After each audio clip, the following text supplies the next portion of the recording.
અમરેલી જિલ્લાના લાઠી તાલુકાના માલવિયા પીપળિયા ગામે શુક્રવારે બપોરે બનેલી કરુણ ઘટનામાં વાડીમાં મજૂરી કામ કરતા સુરપાલભાઈ મુવેલની 2.5 વર્ષની પુત્રી નંદનીબેન મુવેલ વાડીમાંથી નીકળતા પાણીના તેજ પ્રવાહમાં તણાઈ ગઈ હતી।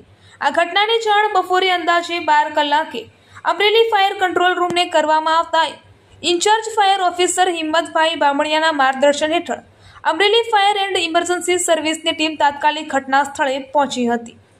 ફાયર જવાનોએ ભારે વરસાદ અને મુશ્કેલ પરિસ્થિતિ વચ્ચે પોતાના જીવના જોખમે સતત 4 કલાક સુધી રેસ્ક્યુ ઓપરેશન ચલાવ્યું હતું। આશરે 6 થી 7 કિલોમીટર વિસ્તારમાં શોધખોળ બાદ બાળકીનો મૃતદેહ મળી આવ્યો હતો। ત્યારબાદ મૃતદેહને પોસ્ટમોર્ટમ સહિતની કાયદેસરની કાર્યવાહી માટે ડિઝાસ્ટર મામલતદારને સોંપવામાં આવ્યો હતો। રેસ્ક્યુ કામગીરીમાં જોડાયેલા ફાયર જવાનો સાગરભાઈ પુરોહિત, પ્રવીણભાઈ ચૌહાણ, સૌજીભાઈ ડાભી, જગદીશભાઈ ભુરિયા, મૃતકનું મૂળ વતન અલીરાજપુર, મધ્યપ્રદેશ। આ દુઃખદ ઘટનાથી સમગ્ર વિસ્તારમાં શોકની લાગણી પ્રસરી ગઈ છે। રિપોર્ટર રાઠોડ મહેન્દ્રભાઈ, અમરેલી।